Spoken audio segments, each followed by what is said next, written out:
Siyakhuleka ke Ndlondle enkulu, siyakhuleka kwelikaMthaniya, siyakhuleka kwelikaPhunga noMageba, siyabingelela emakhosini asephetha sengamele, sibingelele kunina ke emagumbini amanomhlabaleni khona, enhla nasenzansi, eningizimu nemaphakatha, empumalanga nasentshonalanga, la kufinyelela khona umsakazo lona, Indalo Media and Podcasting. Lo umkhulu Gwabini, kulabo abasanda kusijoyina nganza kwethu ngithi welcome, izandla idlula ikhanda, niqhubeke nisupporte le channel.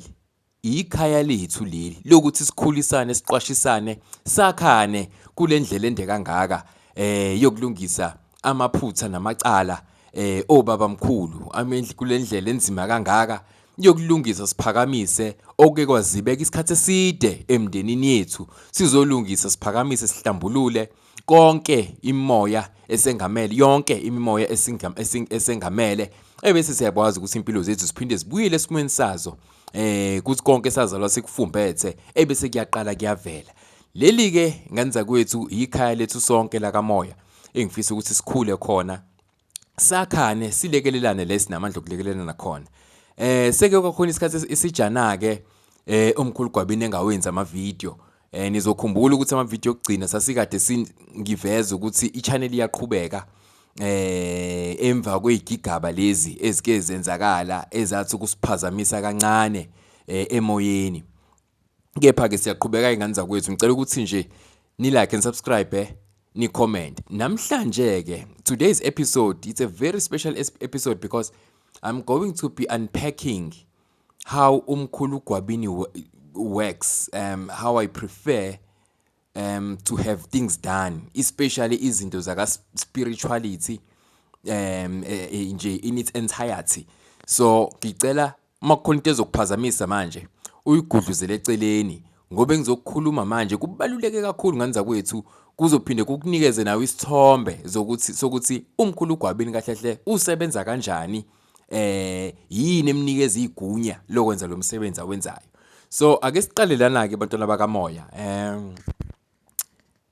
umkhulu Gwabini uyise ngazithwasiselwa ngamaphupho leyo process akuyona iprocess ya 2 years akuyona iprocess yonyaka akuyona iprocess yeminyaka ewu5 impilo yami yonke leyo ngingakamkeli ngingakazi ukuthi kwenzakalani iprocess ayisiqalile ngoba ngangikhonjiwe ngigcotshiwe ngisase sibeletheni sikama ukuthi umsebenzi engiyowufeza yilo nalo nganza kwethu njengawo wonke umuntu nomkhulu Gwabini uke waba na icareer esingazi icareer fancy wafunda nje impela wafundisisa nje kungekho engqondweni ukuthi kahle hle kuzohamba kufike kulesi sigaba la engiyisebenzela khona ngento eyusiko kanjena nangento ejule kangaka bantwana bakamoya kodwa ke ngokuhamba kwesikhathi nangokuhamba kweminyaka kube sekuvela ke kumina ukuthi hayi awuyena noma ubani wena you have been tasked ukuthi uzolekelela isizwe ikakhulukazi makuziwa ekulashweni kwemimoya ekanje nakanje so into asoke nganza kwethu iprocess ende kakhulu at some point nami ngeke ngaliphuza igazi khona esisho kanjalo ebantwini abathwasile nami ngeke ngaliphuza igazi kepha kwakuyileso sigaba esasidingeka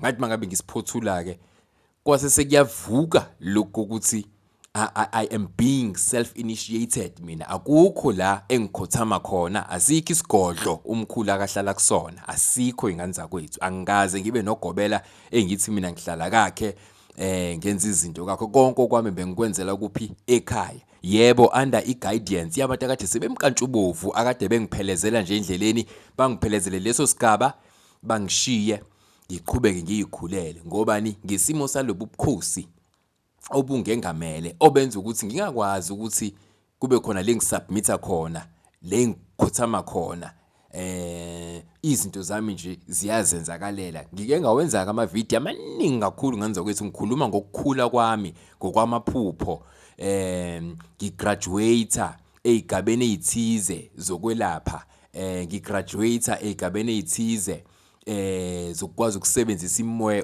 zokusebenzisa amandla amanzi ezigabeni ezithize kade ngigraduate kuzona la engikwazi ukusebenzisa khona imimoya esifice entabeni, imimoya esifice emgedeni, imimoya esifica ezigangeni. Ngoba asebeke beza kumkhulu Gwabini bazibafinyelela kuyona yonke leminyaka selongaqala ukuthi ngisebenze bazokutshela ukuthi ngampela lo muntu uma usufikile kuyena esekwenzisa izinsebenzo zakhe akasebenzi njengomuntu njenganoma ubani osebenzayo. Into yakhe ihluka nje zisuka ihluke. Bakhona abafika la ekhaya nganza kwethu uthola ukuthi endulo kubo kuke kwakhona isikhwama esasimnene simsulwa selapha. Kepha kwathi ngokuhamba kwesikhathi leso sikhwama sagcina siwele ebantwini abagreedy baqala ba-eda imimoya yangaphandle, imimoya eforeign to i-environment lesi sikhwama esakhelwe kuyona. Ba-eda imimoya eforeign, le mimoya eforeign bathi mase beyi-edile basebenza ngayo baphakama baba abantu ababhizi kakhulu benza imangaliso. Kodwa kwathi makufika isikhathi kuJehova sebathatha sebephindela kwelamathonga bayishiya lezi zikhwama, kepha basayishiyi ngalendlela abayifica ziyona. Sebe-ede ama-foreign spirits kwindlela abasebenza ngayo yasekhaya. So over years lezi zikhwama sezi-accumulate imimoya eforeign yabasebenzela bona, ngoba le mimoya eforeign nama-covenant akade bewenzile yibona bebeyazi le mimoya ukuthi bayifida kanjani, bayinakekela kanjani.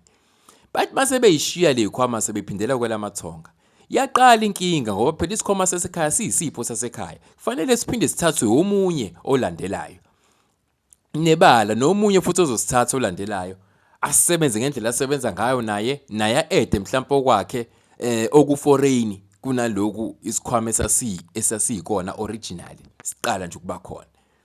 Ede naye kufika isikhathi sokuthi uyadlula emhlabeni, ahambe emhlabeni. Mase sehambile emhlabeni kufanele isikhwama siqhubeke sithathe omunye angithi emndenini, hayi nebala omunye asithathe isikhwama. Kuhambe kuze kufike kule generation yethu, njengoba nibuka indalo media and podcasting, njengoba sekukhona umkhulu Gwabini, sekufike kule generation yakho ke manje. Izinto seyihlangana kakhulu ke kuwena usuthi ulungisa lokho. Imoya yasekhaya le ekade yayi-accumulatewa abantu abahlukahlukene abaphethe isikhwama isiyakuphikisa mawenza izinto. Isiyakuphikisa nje uthi usabathe uyathwasa wenza lokhu uthinta lokhu kungathi indaka. Ngobani? Isikhwama sesajwayela ukuthi asisasebenzi nje ngesimo sethonga nesimo sedlozi, kepha sekusebenza ama-external into esingayibiza ngama-external entities, external forces, external energies, foreign energies asa-introducewa la ekhaya. Wena izinto mangabe uzenza ngobumnene nangobumsulwa azisazwakali, azisamkeleki ekhaya. Uhamba ushintsha igodlo, ushintsha ogobela, bonke bahluleke ukuyibona lento ukuthi sekukhona ama-foreign entities, ama-foreign energies kulesipho sasekhaya ekufanele ukuthi mangabe uzosithatha lesi sipho samkele kumele uqale wenze njani? Uxoshe le mimoya eforeign ongawazi ama-covenant ayithini ngesikhathi i-invitewa le mimoya ifakwa ngaphakathi ekulapheni ekhaya. Bazokutshela-ke sebeke bafika kamkhulu Gwabini senze izinsebenzo ezikanje ukuthi bakhona bake bafike la ngihambe nabo ebusuku ngikhwele nabo intaba ezingagitshelwa inomba, intaba ezinemgede, kufike siphindisele le mimoya emgedini le bayithatha khona. Sihambe siye nabo emahlathini ajulile, sifike emgedeni ethize, singene khona, sishiye leyo moya yakhona lapho before sihambe siyokwenza insebenzo emsulwa emnene esoyiqala phansi emsukeni wayo kumandawe emanzini.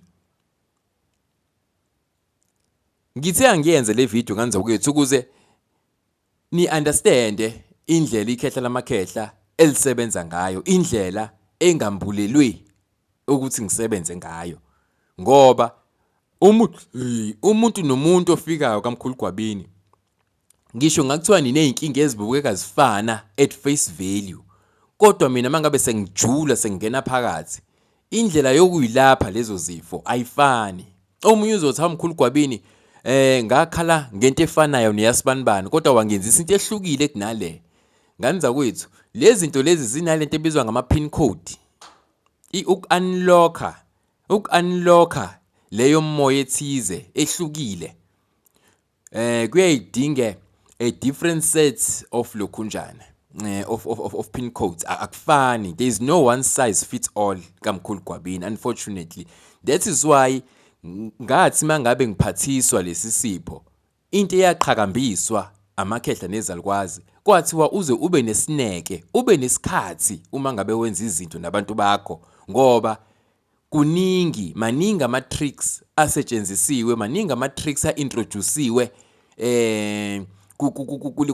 kule practice yesinguni, kule practice yentwaso, kule practice yakwamoya noma yezinto zakwamoya edinga ukuthi ukwazi ukuthi uzi-unlock kuqala before uzelaphe, before uyiqale phansi.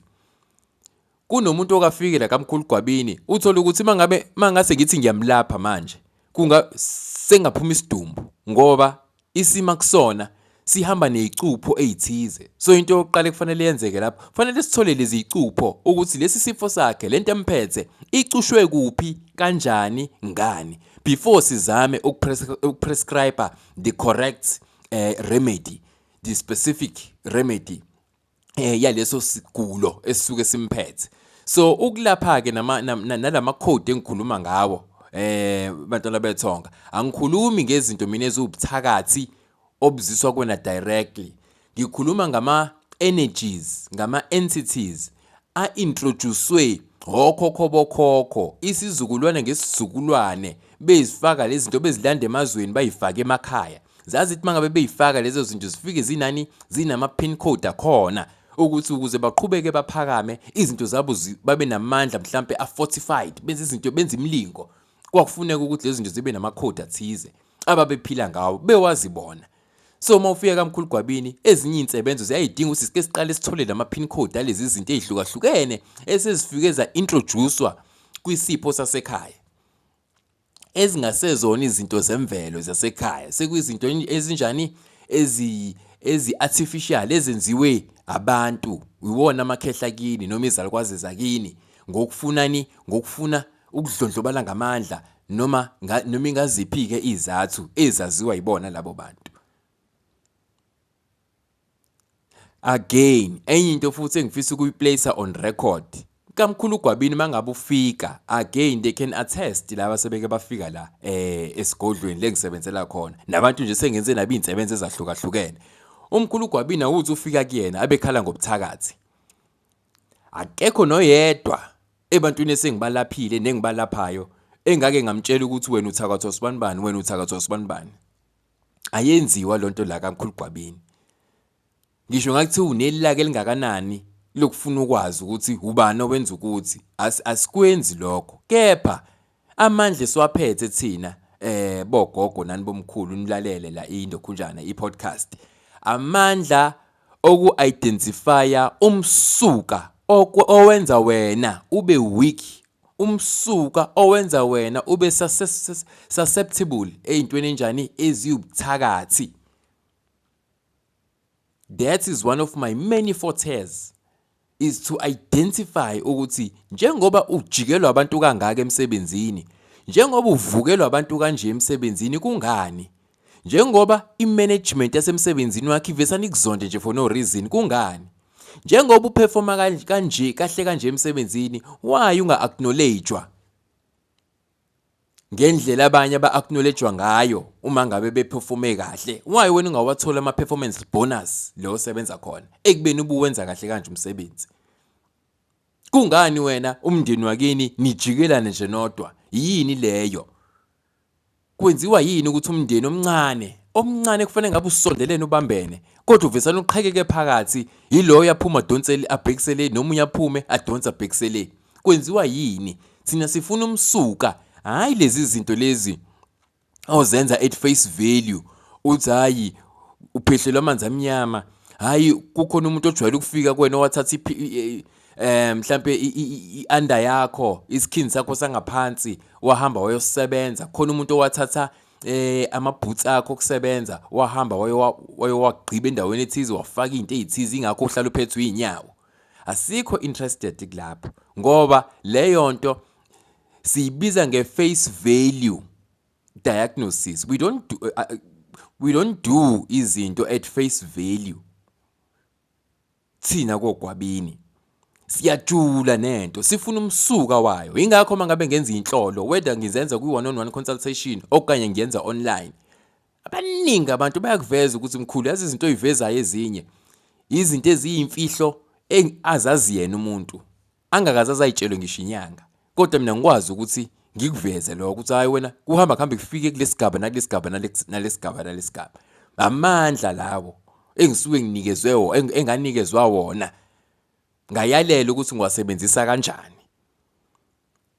Akekho umuntu osekwaphuma kaMkhulu Gwabini wahamba wayoconfront umndeni wakhe ukuthi ngizwe kuthiwa wena wenza ukuthi nokuthi nokuthi. Le ekhaya sakha isizwe. Ngisho ngikubona okunjalo angisho ukuthi akukho. Bukhona ubuthakathi obujulile futhi obenziwayo emndenini, obenziwayo omakhelwane, obenziwayo la ohlala khona. Kepha thina we are not about identifying abathakathi le ekhaya. All we do here is proper diagnosis yayo yonke inkinga onayo, umsuka wayo, into ekwenza ukuthi abantu ube nyama nambane ebantwini yini, isuka kuphi leyo nto. Before nje uzobelula ekuthakatheni, kungani ubelula kanje? Ngoba idlozi liyamvikela umuntu walo, ithonga liyamvikela umuntu walo. Wena kungani ungavikeleki? Ithonga limfunela izinto ezinhle umuntu walo. Kungani wena ube nomsebenzi kodwa lo msebenzi uphenduka isiqalekiso, unokukhuluma, kunokuxokozela, ama contracts ayakuncikisela. Maqala unyaka usuke ubamba umoya ungazi noma icontract izovuselelwa noma ngeke ivuselelwe. Ibangwa yini leyo nto? La kaMkhulu Gwabini yilezo impendulo ke esifuna ukuthi siyithole. Kubangwa yini lokho? Yini impilo yakhe incikisela ingapheleli nje ingagcwaliseleki? Kungani ube nomshado kodwa umshado wakho awugcwaliselekile, awujabuli, unokuncikisela? Izinto ezinjalo zine meaning ejulile nganza kwethu, ejule kakhulu. Futhi meaning yalezo zinto more often than not it centers around imvelaphi yakho. Nanokuthi emlandweni wakini nil-observe kangakanani isiko noma nilidelele kangakanani isiko. Ngoba kukudelela isiko ukuthi uthi uzaliwe umuntu omnyama, umbethe ebese usubscribe kwinkolo ethi abantu abangasekho abekho. Kuyichile elikhulu leyo nto emndenini, ichile elikhulu. Kunezingane namhlanje ekufanele ngabe zikude nempilo, ekufanele ngabe zinayo yonke into eziyifisayo, kepha konakala kuphi uma nobaba babesindisiwe bengali-observe isiko. Nganza kwethu kunezinto ngeke uze uyibalekele. Kubhlungu mase kufika umuntu oyingane kumina athi abazali abasekho mkhulu. Kepha mangihamba mina kuyavela ukuthi nginemimoya kanje. Mkhulu angazi ngiqale kuphi, angikwazi ngisho umlando womndeni ngoba ekhaya beyingaxoxa into enjalo. Ekhaya behlale njalo sifunda iBhayibheli, behlale njalo sihamba inkonzo. Singabongi noma siphiwe imisebenzi, singabongi noma kufika ingane ekhaya, ingane encane, usana olusha, singa-observe rituals, singa-observe lutho nje. Ibhlungu leyo nto nganze mase sisele nezingane, ingane engazi ukuthi kufanele iqale kuphi. Ibhlungu nganza kwethu leyo nto. Ngiyaye ngithi mina-ke ngumkhulu Gwabini, nami at some point lolu bizo lolu ngangingeke ngilithathe ukube anginazi izingane, kepha ngifisa izingane zami zidlule ezintweni engadlula kuzona. Kwamanye ama-video ngeke ngikushare kancane engadlula kona empilweni. Akuvisananga nje ngavuka ekuseni ngaba yilo mkhulu Gwabini. Nami nginomlando ojulile, umlando wokulahlekelwa, umlando wokuhlekwa, umlando impilo ingakuhlanganeli ngendlela eyisimanga, umlando wokuhluleka ukuthengisa inkozo osidla wena. Ukhangeze yonke into, uzibone kahle ukuthi mawuvuka ekuseni uzumangala uthi hawu ngisaphila nalibhadi bo. Ngoba uyazi ukuthi nje uvuka nje ekuseni usumthwalo wabantu abathize. Ukuvula nje kahle kwakhe amehlo, ukuphuma nje kwakhe esangweni Sekufuneka ucela abantu abathize ukuze uphume ukwazi ukuyobhekana nempilo ngaphandle. Sike sadlula ezigabeni ezinjalo nganza kwethu. Ingakho sinale channel ngifuna sibe umndeni sakhane, siqwashisane. Sikhulisane kule ndlela ngoba le ndlela yinde inganza kwethu. Angeke ngize lana ke sekuyisigaba sokugcina ke sale video.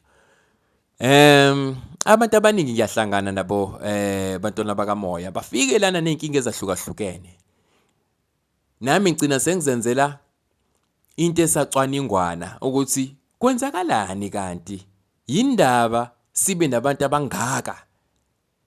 Wonke umuntu manje unomoya wasemanzini, wonke umuntu manje udinga ukulungiselwa imoya yakhe yasemanzini, wonke umuntu manje udinga ukulungiselwa umndiki nomndawo, wonke umuntu manje udinga ukulungisa izithunywa zakhe, wonke umuntu manje udinga ukulungiselwa lokhu nalokhu.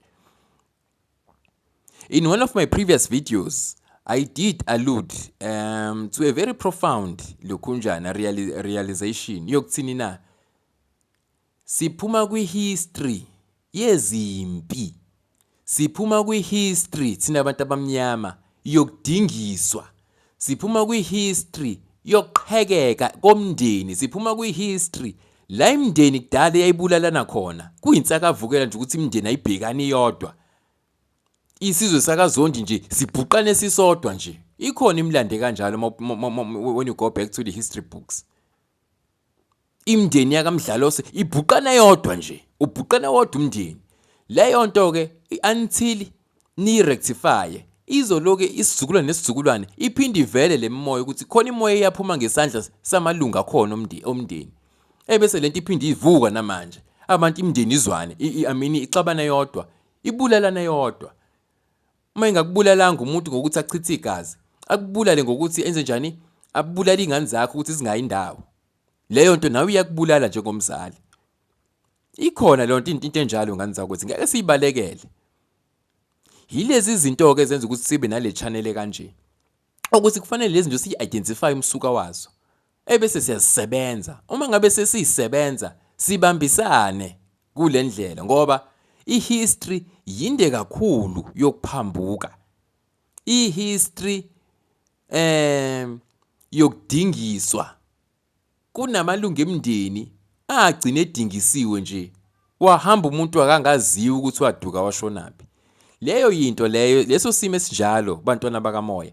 Siyaye sihambe kwisizukulwane nesizukulwane esisha. Uphinde uvuke lo moya leli thambo elingaziwanga ekhaya. Noma lamathamba angangcwatshwanga ekhaya angaziwanga aphinde avuke. Kuphinde nawe ubone unezingane ezingafunja ukuhlala ekhaya. Kanti kufuna ukuvuka lo moya walomuntu owavesana wahamba ekhaya nangamlandelela ukuthi uphelele kuphi, ozoshonela entabeni wadliwa izilwane zasentabeni. Uxakeke ukuthi indaba ingane yami kube lula nje ukuthi ivesana ihambe nje iweekend yonke ingabikili ingashongo. Kanti uyavuka loya moya kwalo muntu ukuthi engathi naye ngaphinda ahamba unomphela ukuze nisinake ukuthi khona esaphelela kuphi egangeni. Amathamba ethu adliwa yini? Izilwane zasesigangeni. Leyo moya ke ngane zakwethu ile moya evukile ke njengamanje. Yabona this current era eyokulungisa imimoya. This current era eyokuvuselelwa ubudlelwane bethu namanzi. Angeke ukuvuselela ubudlelwane bakho namanzi ungangenanga kuleyo process, leyo initiation yani yomndawo. That is why uze kuthiwa umuntu kukhaleleka isimo somndiki, khaleleka isimo somndawo. Indiki likubuza yini ukuthi ibani kini? Owakabani wena lesi sibongo sisebenzisayo? Umndiki loyo. Ingakho mawuhamba mawufika kubalapha abanjengathi sithi masikhuluma nawe sithi hayi ngikubona mina umuntu kodwa usadinga uqala kwi-foundation. Ulungisa isimo somndiki nomndawo. Athi omunye hayi mkhulu kade ngangizidla inkamba zomndiki nomndawo nesithunywa. Kodwa uthola ukuthi i-foundation ayimisele phezukwayo lezo inkamba akuyona i-foundation yakhe. Zasezigeje inkamba. Ingakho zihamba kanjani zivele ukuthi hayi khona. Kukhona okugejile. So nganza kwethu ngithi angiyenze le video ukuze ngithi bring everyone of us up to speed nokuthi sibhekene nasiphi isimo njengamanje ezabantu abamnyama ezabantwana bakamoya sibhekene nesimo esinjalo ke njengamanje sikwi-era yokulungisa amaphutha okhokho bethu sikwi-era yokuconfronta lezi zinto ebeyifihliwe lezi zinto ebebeyi-avoida okhokho bethu nabazali bethu okhokho basendulo sibhekene ne-era yokwambulwa kwamaqiniso ngangitshela omunye uthwasa ulokhunjana umuntu anginawo by the way amathwasa kepha nginabantu engjani engibaphelezele engiyimento kubona because mina my specialty imoya yamakhosi imoya yamakhosi ke akekho umuntu ophethe ophakamisa umoya wamakhosi ohlala kagobela othize cha mina ngispecialize nje kuleyo moya imoya yamanzi imoya yamakhosi ubukhosi basemanzini ubukhosi baphezulu eintabeni izona zinto nje akukho kunye uyophinda ungize ngikhuluma ngako ngaphandle kwalezo insebenzo so ake silokhunjaneni ke nganza kwethu ake sibambisaneni sibhekane nalezi zimpi sibhekane nale task esifunwa manje labantu abashiya lezi inkinga kasebumva sebeyifuna ngodli kuthina ukuthi sikulungise lokho njengoba ngithi sikwi-era yokuvela kwamaqiniso kukhona engamisela umndiki nomndawo kwaphela isikhasha kuphela ngisho amasonto wabuye kumina wathi hayibo mkhulu mina ngiyena umZulu kufika ikhehla la ekade ligqokise okomsuthu lafike lathi ya sesikutholile ususekhaya ke manje wena ubani wakasibanibani uphuma kunozibanibani kuze kufika kuwena sikuleyo era ke nganza kwethu kunabantu abaningi kakhulu abahlala emndenini abazi ukuthi mina ngowala kanti akayena walapho le era ke sikuyona iyasiphoqa ukuthi siphindele emuva umuntu nomuntu kanjani azimvelaphi yakhe ambulelwe amahlazo nezimfihlakalo zasemndenini ezashiwa obabamkhulu okhokhokhulu sikuleyo era yokulungisa izinto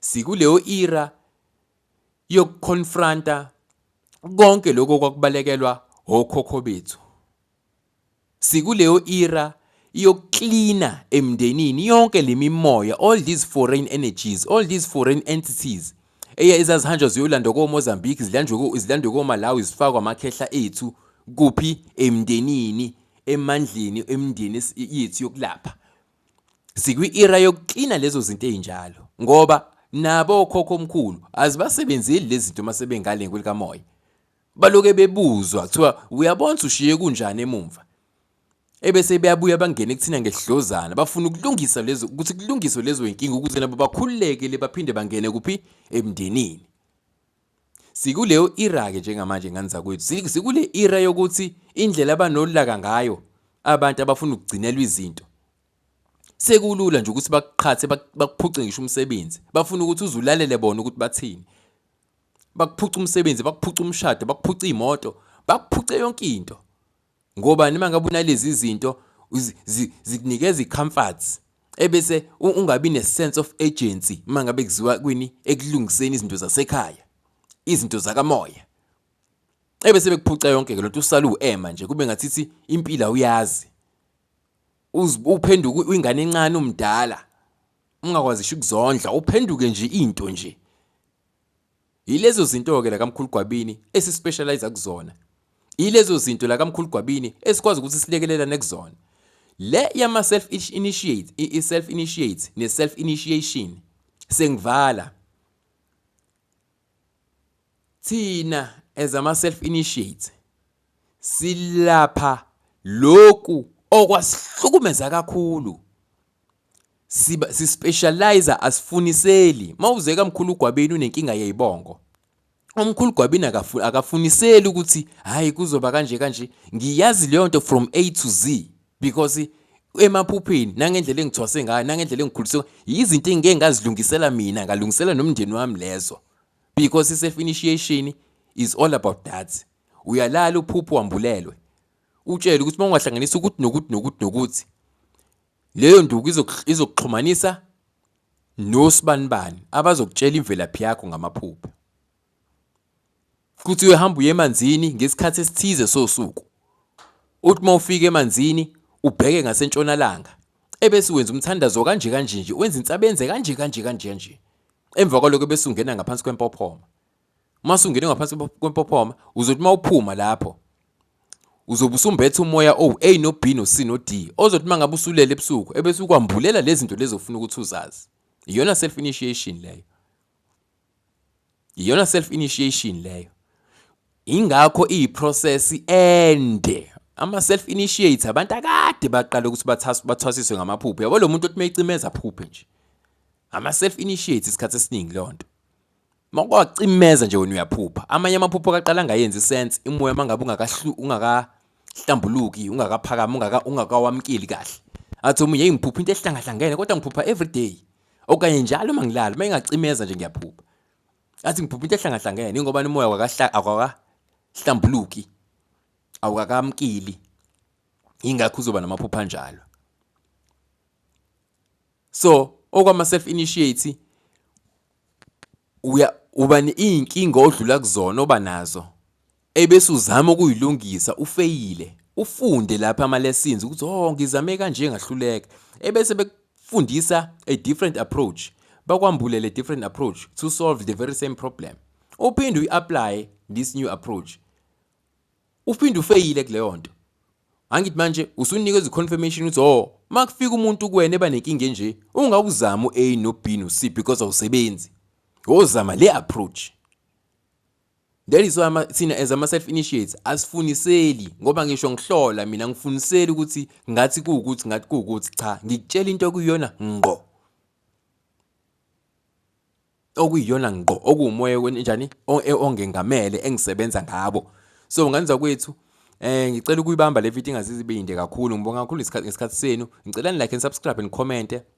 Nginawo WhatsApp line engengushiye la abanye bake badinge nje ukuxoxa ama self initiates ngihlale ngisho ke le abantu abathanda ukuxoxa bafunda kanjalo ngokukhuluma ngokuxoxa. So feel free nawe ungisendele nje amaphupha akuhluphayo si consult sibone ukuthi sithathana sifika kuphi uxoxe nje okunye nami kuyangikhulisa kunabantu abake baxoxa izitori ezimnandi kabi zokukhula kwabo ngamaphupho ngokwakamoya izinto ezijule kabi nganza kwethu. So lezo zinto thina ama self initiates ziyasikhulisa. Unfortunately le practice yethu lesi simo esikusona sokuba ama self initiates asisi understand kwathina kanti nemindeni esiphila kuyona abayi understand ukuthi yini self initiation. I understand that is why abantu bakhona mangabe iqala lento le imbamba ifuna ukusebenza ngaye bangagcina nakini bathathe ngathi uyahlanya kube khona izinto oyibonayo obonayo ukuthi ngeke ngimxoxele lo muntu lo owumndeni ngoba uzothi ngiyahlanya kwawena at some point ukuzizwe ngathi ikhanda lami aliphelele ngathi ngisadonsi kahle inetwork yini iyona amandla alemimoya ezithwasiselayo ezilungiselayo izinto. Ngangayenza ke futhi enye ivideo ukuthi why kube khona ama self initiates amangaka manje ngayibalula izathu zokuthi kube khona ama self initiates ngizoke ngizama uku-attach link ku description section yaleyo video engangikhuluma khona ukuthi kufike kanjani ukuthi sibe nama self initiates. Nganza kwethu lo mkhulu Gwabini le Indalo Media and Podcasting. Ngijabule kakhulu sibe ndawonye namhlanje. Don't forget to like, subscribe and share i-content yethu with your loved ones, your colleagues, your friends na kwi-circle nje kuyona kungabe i-circle yosoma business ngabe i-circle yaniyani ngicela ukuthi ni-share le content sikhulisa camakho.